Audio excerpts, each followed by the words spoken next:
¿Cómo les va? Bienvenidos a esta nueva entrega de Reflexiones Justas. Advertirán que estoy de traje y corbata. Esto se debe a que terminó la feria judicial y tuve que ir a tribunales. Así que bueno, me disfracé de abogado.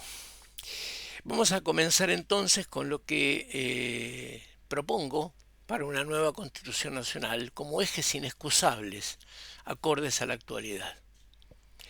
Y lo voy a dividir en varios posteos, cuatro o cinco, ya vamos a ver, y sus respectivas temáticas. En este caso vamos a empezar hablando de los derechos y garantías. La nueva Constitución deberá ratificar todos los actuales derechos y garantías, como así también la jerarquización constitucional de los tratados internacionales de derechos humanos, pudiendo incluir nuevos derechos y garantías y reconocer al pueblo de la nación único origen de la autoridad y destinatario de todos los derechos que se deriven de sus necesidades existentes o que nazcan en lo futuro.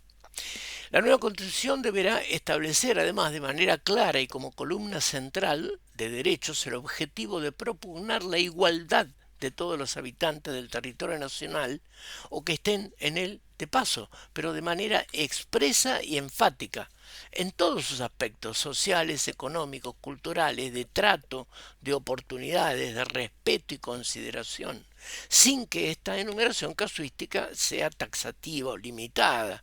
Establecer además su conocimiento exhaustivo por toda persona que pretenda acceder a cualquier cargo perteneciente al Poder Judicial o a la función pública en general como condición inexcusable para su designación. Es inaceptable que desde ya jueces, funcionarios judiciales, pero tampoco para el caso de funcionarios públicos del Poder Ejecutivo o del Legislativo, desconozcan aspectos centrales de la Constitución Nacional. Tiene que ser un requisito obligatorio el estudio detenido y la comprensión de la Constitución Nacional que nos rige a todos, porque tanto el Poder Ejecutivo como el Poder Legislativo también ellos deben aplicar la Constitución, por tanto deben conocerla.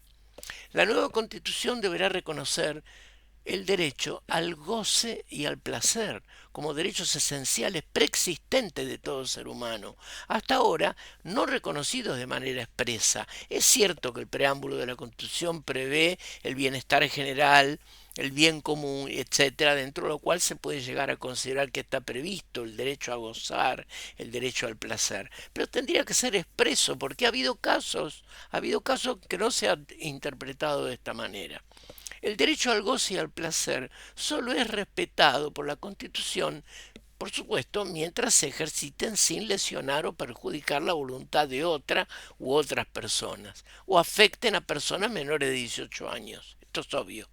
El derecho al goce y al placer, sin perjuicio de otros que pudieran en lo futuro reconocerse, comprende, a mi juicio, para la nueva Constitución, el derecho al goce sexual de la manera de preferencia, siempre que exista consentimiento de la o las personas, y no se trate, obvio, de menores de 18 años.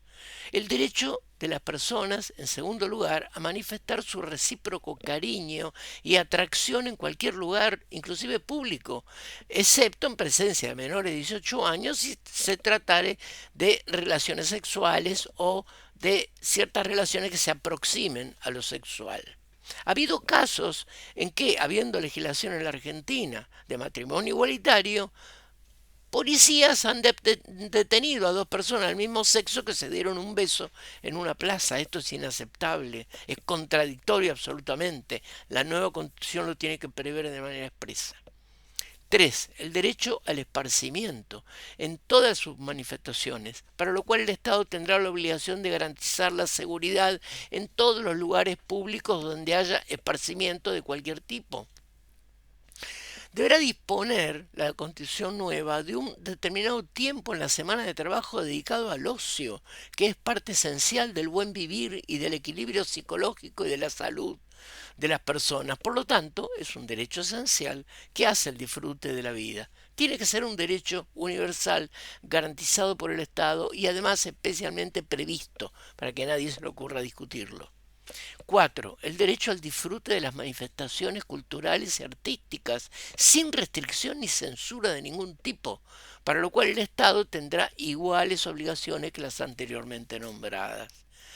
Quinto, el derecho al descanso laboral, tanto diario, semanal como vocacional, obviamente tiene que estar previsto, está previsto hoy, pero no hay que dejar de preverlo en la nueva Constitución. En sexto lugar, el derecho a disponer libremente de él o los atuendos y adornos corporales a utilizar en la vida social. Es cierto que podrían establecerse límites, por ejemplo, para menores de 16 años que requerirían autorización paterna o tutelar para el caso de que quieran adherirse al cuerpo, objetos o lo que fuera. Pero para los mayores de edad esto no tiene por qué existir esta limitación. Cada uno tiene derecho a vestirse, ponerse aritos donde quiera, pintarse, hacer lo que quiera con su cuerpo siempre y cuando no afecte a nadie. No tiene por qué el Estado intrometerse en esas cuestiones.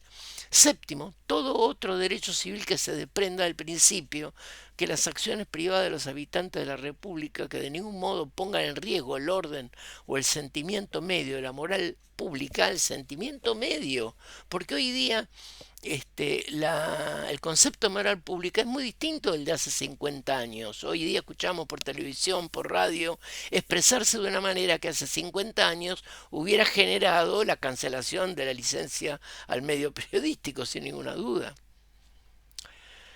Ningún habitante de la República Argentina está obligado a hacer lo que la ley no manda ni impedido de lo que ella no prohíbe. Es decir, yo mantendría claramente y actualizado, como vimos, el artículo 19 de la Constitución Nacional que hoy nos rige. Respecto del federalismo, la nueva Constitución deberá potenciar y consolidar el federalismo con un sentido patriótico, humanístico y respetuoso de las diversidades históricas y culturales, reconociendo la existencia de las características regionales con el fin de propender a su particular desarrollo cuando sus condiciones preexistentes muestren la necesidad de que el Estado Nacional acentúe en ellas sus esfuerzos a fin de compensar carencias. Es decir, sabemos que entre nuestras provincias hay diferencias en cuanto a sus posibilidades y disponibilidades económicas. Bien, ahí el Estado tiene que estar para asegurar la igualdad de oportunidades, compensando a las más desfavorecidas. Ciudad de Buenos Aires. La nueva Constitución declarará de manera expresa que la Ciudad de Buenos Aires no es una provincia, es la capital federal de toda la Confederación y territorio nacional, como distrito federal que le pertenece a todo el pueblo de la nación. Es el asiento de las autoridades federales de la República para sus tres poderes. En consecuencia, todo el pueblo de la nación con aptitud electoral activa participará en la elección de su intendente o alcalde de la ciudad o como quiera llamárselo, limitándose la autonomía a la elección de sus concejales o legisladores locales para las cuestiones meramente relativas a la convivencia de la sociedad, de la ciudad. Por ejemplo, a planificar el movimiento urbano, las contravenciones, las zonas aptas para la edificación, para los espacios verdes, etc. A estos exclusivos fines se dictará solamente un estatuto organizativo. La ciudad de Buenos Aires, como capital federal, deberá tener un solo poder judicial local con competencia ordinaria y territorialmente circunscrito a sus límites de primera y segunda instancia en sus diversas materias, y será también circunscripción territorial única a los fines del Foro Federal. Los tribunales ordinarios y federales de primera y segunda instancia dentro del territorio de la Ciudad de Buenos Aires deberán ajustarse en número y composición de manera proporcional a los habitantes de la ciudad, su complejidad litigiosa real. La Ciudad de Buenos Aires tiene 2.700.000 habitantes o un poco más y tiene una cantidad enorme de juzgados, fiscalías, instancias que supera enormemente, por ejemplo, al Departamento Judicial de Loma de Zamora, que tiene 4,5 millones de habitantes bajo su jurisdicción y una falta de fiscalías, de juzgados, etcétera, lo cual complejiza enormemente la administración de justicia. La Constitución, la Corte Suprema de Justicia intervendrá solo como Tribunal Constitucional cuando en cualquiera de los tribunales se suscitan cuestiones federales. Los conocidos hoy como juzgados y tribunales nacionales que están en la ciudad de Buenos Aires, que tienen competencia ordinaria solo dentro de los límites de la capital federal, el Riachuelo, la General Paz y el Río de la Plata, deberán denominarse juzgados y tribunales de la ciudad de Buenos Aires, no tribunales o juzgados nacionales, porque no son nacionales.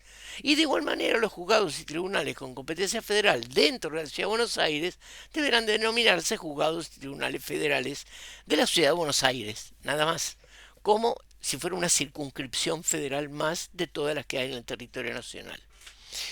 Por último, no con la idea de venderles nada, pero yo sobre este punto hice una crítica a la reforma de 1994 de la Constitución en su artículo 129, el último, que creó la famosa ciudad autónoma de Buenos Aires, que fue uno de los dos grandes errores de esa reforma, que es este libro que se los recomiendo. En este libro yo desarrollo más detenidamente toda esta cuestión y todos los conflictos que generó de orden jurisdiccional, de superposición de competencias, de cuestionamientos políticos, de problemas hasta de haber creado una constitución de la Ciudad de Buenos Aires cuando la reforma en ningún momento habló de eso. Crearon tres poderes dentro de la ciudad que la confunden como si fuera una provincia más y han generado múltiples conflictos de orden jurisdiccional y también políticos. Con esto termino esta presentación y en la próxima vamos a continuar en reflexiones justas con otros aspectos o ejes esenciales de la nueva constitución que propongo. Y esta vez probablemente no esté de saco y corbata.